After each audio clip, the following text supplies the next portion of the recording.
সুষ্ঠু তদন্ত করা দরকার যে আসলে কি ফলটা পাইলটের ছিল, আসলে কি ফলটা প্লেনের ছিল, প্লেনের কোনো প্রবলেম ছিল, তাহলে এই প্লেনগুলো কেন আমাদের দেশে চলবে? পাইলটটার কোনো ভুল ছিল কি? তাকে কি সে কি প্রিপেয়ার্ড হওয়ার আগেই তাকে কি একটা প্লেন দিয়ে ছেড়ে দেওয়া হয়েছে? এমন কোনো ভাষা আমার মনে হয় এই পৃথিবীতে নাই তাদেরকে সান্ত্বনা দেওয়ার মতো। মানে কিছু কিছু পরিবারের আমি দেখলাম যে মানে দুইটা দুইটা বাচ্চাই একদম মারা গেছে। মানে আমি না ট্রমাটাইজ, আমি ইউটিউব ফেসবুকে ঢুকতে পারছি না। মানে কেমনে সম্ভব? মানে একটা বাচ্চার কিছু হলে বাবা মার পক্ষে, এবং এবং আমি দেখেছি যে লাশের পরিমাণ বলা যাচ্ছে না। আমি দেখছি যে বাচ্চা কাচ্চাকে খুঁজে পাচ্ছে না। আচ্ছা মারা গেছে, এটা একটা অ্যাক্সিডেন্ট, বাবা মারা তো তার বাচ্চার লাশটা তো ডিজার্ভ করে, সেটা তো দেওয়া উচিত তাদেরকে বুঝিয়ে। আমার মনে হয় সুষ্ঠু তদন্ত করা দরকার যে আসলে কি ফলটা পাইলটের ছিল, আসলে কি ফলটা প্লেনের ছিল, প্লেনের কোনো প্রবলেম ছিল, তাহলে এই প্লেনগুলো কেন আমাদের দেশে চলবে? পাইলটটার কোনো ভুল ছিল কি? তাকে কি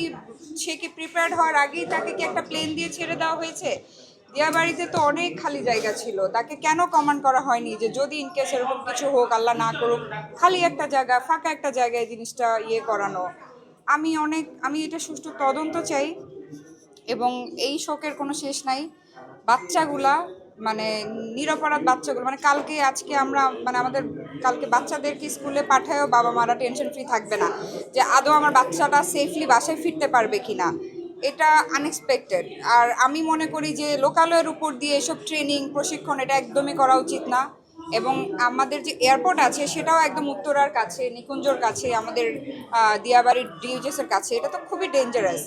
আমি মনে করি একজন শিল্পী হিসেবে, এই দেশের বাসিন্দা হিসেবে এয়ারপোর্টকে মিনিমাম অনেক দূরে নিয়ে যাওয়া উচিত, যেখানে আশেপাশে কোনো লোকালয় নেই।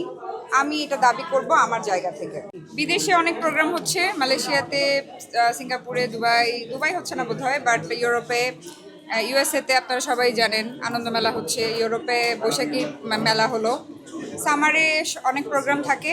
তো সিঙ্গাররা, আর্টিস্টরা সবাই যায় এক একজন এক এক প্রোগ্রামে। আমি তো কাতার মোটামুটি অনেকগুলো দেশে শো করেছি। এবার ইউরোপে 5টা দেশে, প্রথমে প্যারিসে, তারপর বেলজিয়াম, ইটালি, সুইজারল্যান্ড এবং সর্বশেষ বার্সেলোনাতে শো করে দেশে ফিরেছি। এতগুলো শো কিভাবে সম্ভব আপনার কাছে, মানে জার্নি করে কাজ করা? না, জার্নি করে না, আমাদের 25 দিনের একটা ট্যুর ছিল, অলমোস্ট 1 মাস।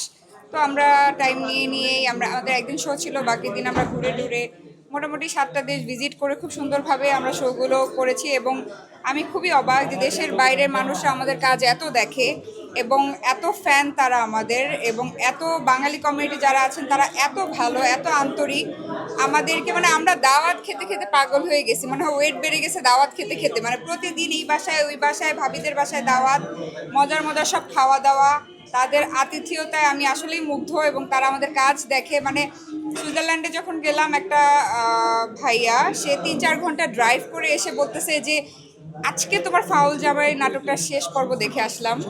অনেক ভালো লাগে এই যখন এই অ্যাপ্রিসিয়েশনগুলো পাই, তারা আমাদের কাজগুলো দেখে। আর তাদের আতিথেয়তা কি বলবো। এবং প্রোগ্রামগুলোতে এত মানুষ, এত পরিমাণ বাঙালি, প্রতিটা প্রোগ্রামে 7,000 10,000 করে দর্শক। খুব ভালো লেগেছে, মনে হয়েছে যে দেশের বাইরে এক টুকরা বাংলাদেশ খুঁজে পেয়েছি।